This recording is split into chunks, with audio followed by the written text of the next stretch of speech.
Gracias por continuar con nosotros en este matutino Su Mundo. Ya ha llegado el momento de presentar a nuestro invitado de este día, un hombre con más de 25 años, señores, sirviéndole a este estado, y ahora lo vamos a ver pues con una aspiración política. Él es Yanes Rosa Chupani, precandidato a diputado por la circunscripción número 1 del Distrito Nacional por el PLD. Le damos la bienvenida. ¿Cómo se siente? Buenos días, un placer estar con ustedes por aquí. La verdad que sí, un placer. Gracias, doctor. Y creo que uno se pregunta, luego de 25 años, ¿verdad? Sirviéndole al país, sobre todo conocimos bien su figura al frente del Servicio Nacional de Salud, uno se pregunta, ¿ahora va la política? ¿Por qué? Bueno, no ahora, yo siempre he dado la política. Bueno, sí, pero me refiero a un cargo electivo. Yo creo que precisamente por eso, porque yo, luego de una experiencia acumulada en el sector público, en el área ejecutiva, poder ejecutivo, yo creo que es importante esa experiencia que uno ha acumulado durante muchos años. Esta aspiración no surge ahora. Desde hace algún tiempo, a mí varias personas me habían hablado, incluso en las elecciones pasadas, de ser candidato a un cargo electivo, tanto por mi provincia, que es la provincia de Duarte, por la circunscripción 1 del Distrito Nacional. Nosotros lo habíamos aplazado, pero ahora entendemos que la coyuntura es favorable y precisamente, como usted decía, esa experiencia, esa trayectoria en el sector público, nosotros queremos que nos sirva de apoyo para impulsar algunos proyectos importantes, algunos temas importantes en la agenda nacional que se pueden, claramente se pueden impulsar desde el Congreso, específicamente en el caso nuestro de la Cámara de Diputados. Esa circunscripción es tan amplia como tan difícil, sí, porque es una circunscripción donde no tiene mucho espacio la política clientelar. Es una circunscripción mayoritariamente compuesta por personas de clase media alta, que vota tradicionalmente por un candidato que tiene un discurso conectado con los intereses nacionales, con propuestas efectivas, con propuestas puntuales. Ahí usted se va a enfrentar con diputados como Sandra Abinader de su partido, con Jacqueline Ortiz. Bueno, Sandra salió del partido. No sé Sandra salió del partido, pero no sé si ella vuelve. Pero está ahí. Orlando Jorge Villegas, Omar Fernández, José Horacio Rodríguez, que es diputado por el partido Opción Democrática. ¿Cómo está la situación? Yo supongo que usted tiene sus encuestas. Ustedes saben que primero hay un proceso de selección interna. En ese proceso estamos ahora mismo. En el PLD tenemos 10 candidatos y candidatas a 6 posiciones, que son las posiciones de la circunscripción 1 del Distrito Nacional. Ese proceso concluye en el mes de septiembre, cuando el PLD va a hacer encuesta, que ha sido el método que el partido ha elegido para seleccionar a sus precandidatos y precandidatas. Entonces ya en el mes de septiembre van a hacer esas encuestas, que debo decir, esas encuestas no solamente son a miembros del partido, sino a población abierta. Por lo tanto, la población que no es miembro del partido va a poder opinar sobre los candidatos que el PLD va a llevar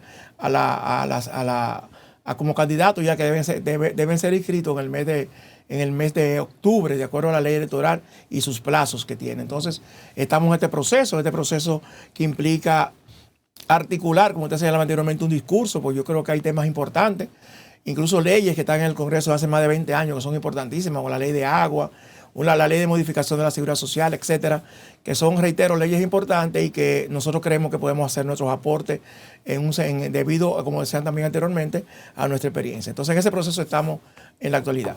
Ok. Doctor, por ejemplo, ¿cuáles son esos proyectos que usted Mira, ahora mismo de lo que usted ve que la comunidad necesita? Mira, hay esta semana hubo una información importante, y es que a principios de año el presidente del Senado había dicho que había priorizado una serie de proyectos, y sucede que ninguno ha sido aprobado. Está en el Congreso ahora mismo en discusión el Código Penal, está en discusión la Ley de Seguridad Social, que hay un anteproyecto que se está discutiendo. La Ley de Agua tiene más de 20 años. Es decir, hay un sinnúmero de proyectos, pero también hay otros proyectos que van a llegar en los próximos meses, como por ejemplo la revisión del Código Laboral, etcétera, que son proyectos importantes y que, como decía anteriormente, nosotros creemos que podemos hacer nuestra contribución, ese apoyo. Pero, lógicamente, el Congreso ha estado en una inmovilidad. Por ejemplo, yo decía ayer que cómo es posible la ley que llegó recientemente, la DGI, que es una amnistía fiscal, entre otras cosas, ya va a ser aprobado.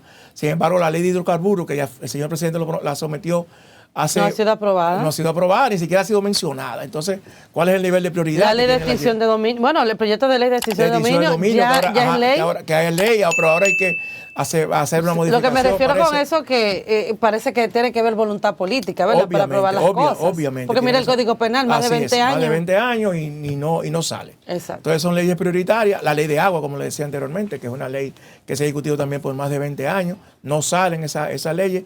Y yo creo que tiene que ver mucho también con la cualificación del Congreso. O sea, gente que vaya a aportar, que conozca temas, que domine los temas, yo creo que es importante. Y nosotros siempre nos quejamos, una vez pasan las elecciones de los legisladores que elegimos, y yo creo que en este momento es preciso que nosotros veamos, más allá de los partidos políticos, más allá de nuestras preferencias en términos personales, cuáles son las personas en los diferentes partidos que puedan aportar en la discusión y en la mejoría de esos proyectos que cursan ahora mismo en el Congreso y lo que puedan llegar eventualmente. Y en lo personal, ¿cuáles serían, por ejemplo, esas iniciativas legales que usted llevaría a la Cámara de Diputados en caso de ser beneficiado con una curul? Mira, hay temas importantes que yo considero que pueda aportar. Decía anteriormente que ahora mismo en el Congreso hay una ley de seguridad social, una revisión de la ley de seguridad social. La ley de seguridad social tiene más de 20 años que ya fue aprobada y urge una revisión. Entonces nosotros hemos tenido experiencia en esa área por más de 20 años en el tema de seguridad social. Nosotros estamos seguros que podemos aportar en ese tema. Igualmente la Ley General de Salud. Pero hay un tema yo creo que importante, que es el tema de los medicamentos de alto costo, que ha estado en discusión últimamente y que requiere una modificación. No una modificación, aquí no hay un respaldo legal a ese programa. Y nosotros estamos proponiendo que haya una ley que establezca ya por ley el programa de alto costo. Pero entonces una pregunta, aquí Carlos Pimentel nos dice de que el Estado no puede manejar o más bien... Dijo que es insostenible.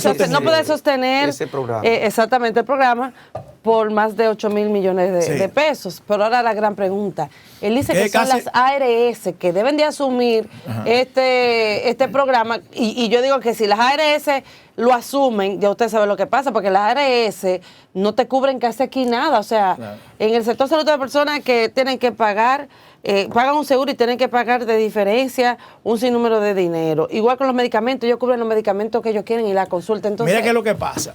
¿Qué pasa? O sea, hay un tema. Si eso va a la seguridad social, a las ARS, también hay que buscar dinero.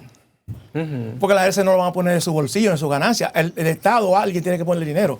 Entonces, el tema de la sostenibilidad no es un tema, creo yo, que justifique el paso a la seguridad social o a las ARS.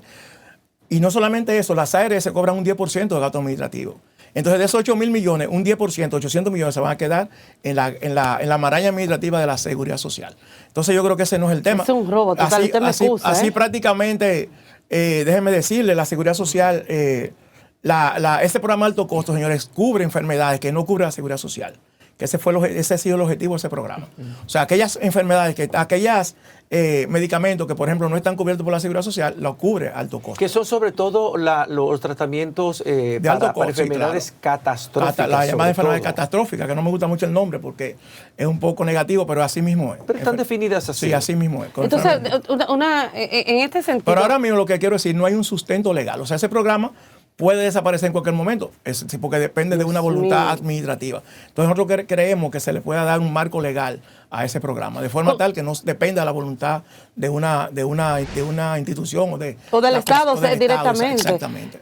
¿Cómo usted ve el manejo de la actual gestión con este programa? Ha habido muchas quejas, a pesar de que el gobierno dice que ha aumentado, y es cierto, ha aumentado, pero señor, hay que ver también. A 2 millones de pesos el seguro lo aumentó. Bueno, sí, esa es la seguridad social, eso no lo aumenta el gobierno, eso se aumenta con los fondos de la seguridad social. Pero lo que ellos han dicho, que han aumentado el programa de alto costo, hay que también descontarle la inflación, porque así como ellos dicen que para publicidad han aumentado, pero hay que descontar la inflación, igual pasa con alto costo, porque tenemos que usar la misma metodología. Pero ha habido muchas quejas de los usuarios de ese programa con el tema de la dilación. Hoy sale una información precisamente del Ministerio de Salud Pública donde ellos admiten que ha habido atrasos en la compra por los procesos administrativos, etcétera. Pero como quiera que sea, ha habido una queja permanente, constante de los usuarios y las usuarias. Totalmente, 8 meses sin medicamentos. Así hay que saber que la vida de mucha gente depende de ese programa. Claro. Por eso es que, por ejemplo, ha habido muchísimas críticas a esas declaraciones de Carlos Pimentel, que yo pienso que... y yo creo que la intención de Carlos no fue quizás lo que sea, y quiero pensar, porque yo conozco a Carlos Pimentel hace muchos años y quiero pensar que no fue, y estoy seguro que la intención no fue que desaparezca el programa. Él ha llamado la atención sobre y ha planteado una solución que en definitiva no es solución, porque eso, como digo, el dinero hay que buscarlo como quiera, sea en la Seguridad Social o sea en el Estado. Sí, pero lo malo de esto es que él no es político. Sí. ¿A qué me refiero con eso? Un tema que no era Cuando eso. es político, porque el político sabe la necesidad, por ejemplo, de una persona tal vez con un medicamento, sabe cómo eso puede afectar al gobierno, pero una persona independiente puesta allí, tal vez no sabe cuál es la realidad de muchos dominicanos que padecen de cáncer. Hubo algunas personas que cuando estaban comentando esa declaración ofrecida por Carlos Pimentel, dijeron que lo que pasa fue que a lo mejor él ofreció una declaración incompleta, que él tenía que desarrollar el concepto, porque nadie que conozca a Carlos Pimentel va a pensar puede pensar que él se va a oponer a mantener un programa que está orientado a defender y proteger la vida de mucha gente que depende de esos medicamentos de alto costo. Yo me inscribo en esa.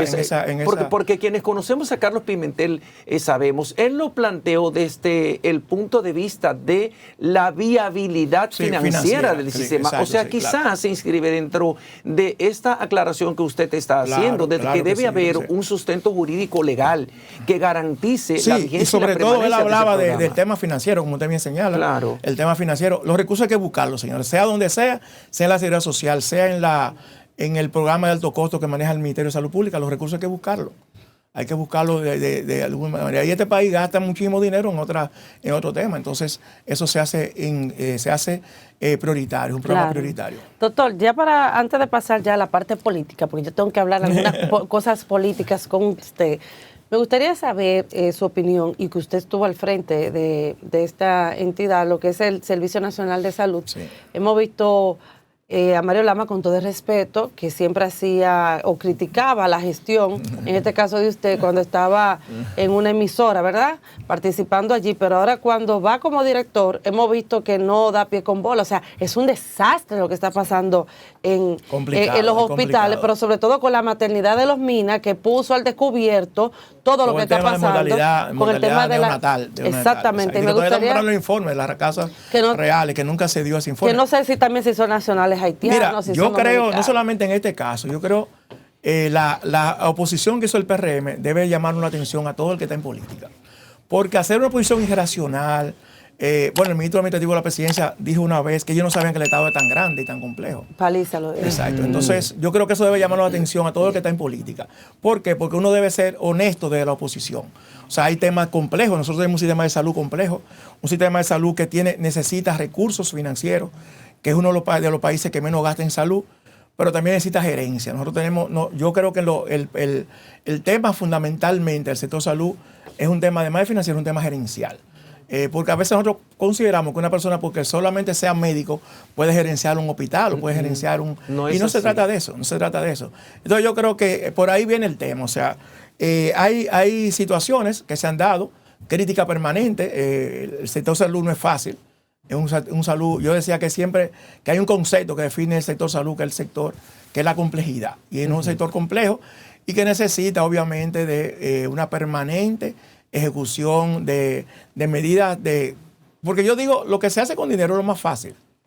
Reparar, comprar cama, un equipo, etcétera, eso es lo más fácil. Lo otro es cambiar cultura, rediseñar procesos, etcétera. Un sinnúmero de cosas que son lo que cambian realmente, hacen el cambio. Enfrentar contingencias, doctor. Intereses, por ejemplo, cuando tenemos brotes de enfermedades que son cíclicas en la como por ejemplo el dengue ahora que está. El dengue, las enfermedades respiratorias, por ejemplo, para los niños más pequeños. Cuando usted tiene un brote, usted tiene una situación de emergencia que tiene que enfrentar, y eso obviamente requiere talento gerencial. Tú sabes, José Tomás, que yo no me explico, doctor, le voy a aprovechar que usted está aquí. El tema del dengue.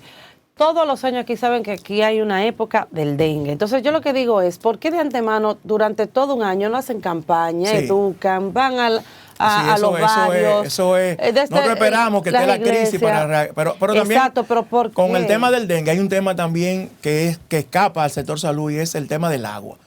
Muchas veces por la escasez de agua, y este año ha sido horrible, la gente se ve en la necesidad de acumular agua en su casa. Y eso se convierte en un repositorio para la cría del mosquito que finalmente causa el dengue. Ahora el Ministerio de Salud Pública está advirtiendo que va a haber un aumento en los próximos meses. Como usted bien señala, es un tema cíclico, es un tema de todos los años, pero la educación de la persona es importantísimo en este tema. Y lo que nosotros podamos hacer también en términos individuales. Perfecto. José Tomás, yo creo que es momento, ¿verdad?, como de hablar de política, Claro ¿verdad? que sí. Política, y el hombre política no está aquí, que es mi querido Pedro Galán. Y me gustaría, además de que usted ya no habló de sus aspiraciones y de los proyectos, ¿verdad?, que quiere llevar a cabo luego de estar en el Congreso.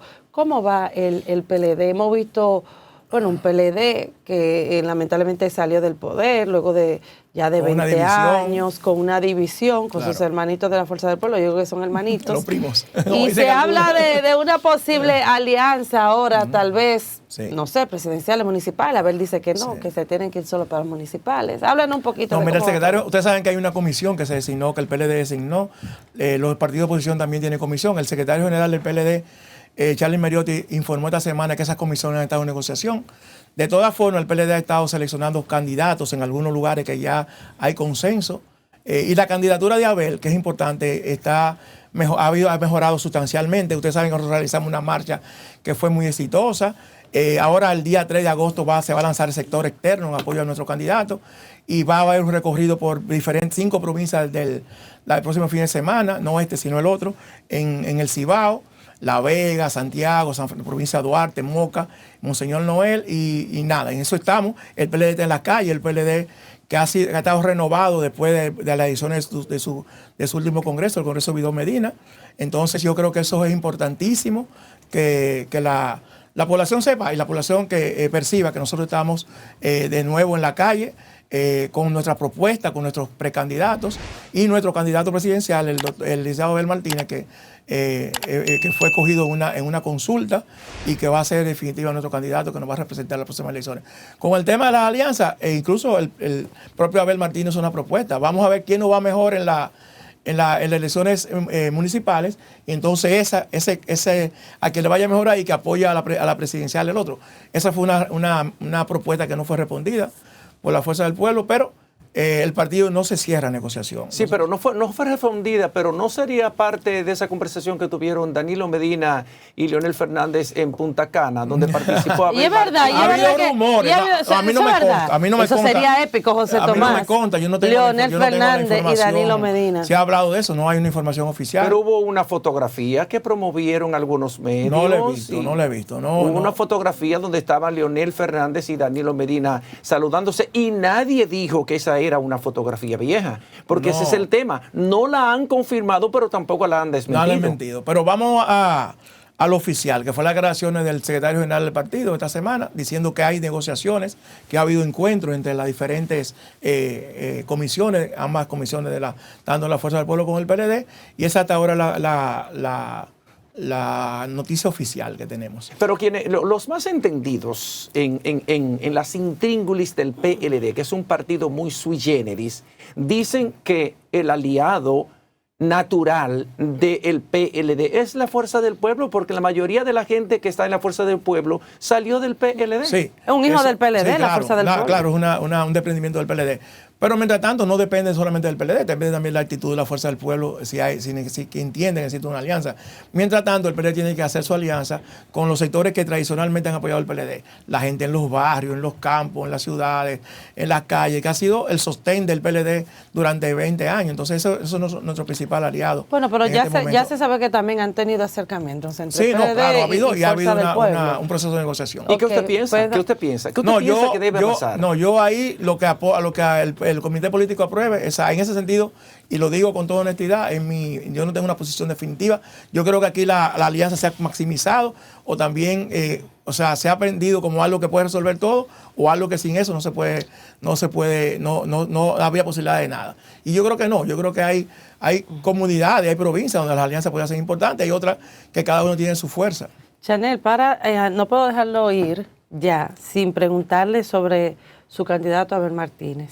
Ya van como 3 asesores que les renuncian. A ver, no sé qué pasa, sé que él es muy fuerte, muy encerrado. El último no fue un asesor, el último no era asesor. Okay. Después se aclaró que no era una persona que era un asesor. Era un consultor. Okay, pero por ejemplo, era un consultor. Sí, pero era una persona que trabajaba muy cercana, en su equipo. que estaba en su equipo. Pero hemos visto como que le ha faltado discurso, propuesta. No, un candidato preparado, pero como que le ha faltado. Mira, y las veces que se ha pronunciado, por ejemplo, hasta con el tema de la alianza, como que no sé, como que no está pensando a nivel político con lo que pueda pasar. Bueno, hay que ver primero quién es Abel Martínez. Recuerden, señores, que la candidatura de Abel Martínez surgió de una gestión que él ha hecho en un ayuntamiento, los principales ayuntamientos del país, en Santiago. Abel Martínez es una persona que viene de la Cámara de Diputados, que viene del Congreso, que viene del, Por eso me sorprende del Ministerio Público, fue fiscal, o sea, que tiene una dilatada carrera en la administración pública. Y lógicamente Abel ha estado haciendo propuestas, señores. Abel incluso presentó al Congreso un anteproyecto de modificación del Código Tributario, eliminando el anticipo. Y prácticamente todos los días Abel hace propuestas. Pero no conocemos, por ejemplo, su plan de gobierno, ¿no? Nosotros estamos trabajando, yo formo parte, qué bueno que toque ese tema, yo formo parte del equipo técnico que coordina Juan Ariel Jiménez y Temito Clemontas, que estamos trabajando en el equipo técnico. De todos modos, hay propuestas que se hacen cotidianamente sobre aspectos que a la gente le interesa. Pero estamos trabajando en un programa. Recuerden, todavía la campaña no ha comenzado, estamos en un proceso de pre-campaña y lógicamente una vez iniciada la campaña, el PLD va a tener su candidato, van a tener un programa que responda a las expectativas, prioridades y necesidades de la población. ¿Se ve en una primera vuelta Luis Abinader no, o va a haber una segunda vuelta? Yo creo que va a haber una segunda vuelta. Yo creo que estoy seguro que va a haber una segunda vuelta. Lógicamente falta prácticamente 8, 9 meses, 10 meses para las elecciones. Puede cambiar muchas cosas, pero lo que dicen los números ahora mismo es que puede haber una primera vuelta, que es una segunda vuelta. Bueno, doctor, gracias por haber estado con nosotros. Yo espero de verdad el poder tenerlo al frente, ¿verdad? En representación de esa circunscripción en la Cámara de Diputados, porque yo sé que usted puede hacer una buena gestión. Muchísimas gracias, sí, entendemos. Gracias. Gracias a ustedes.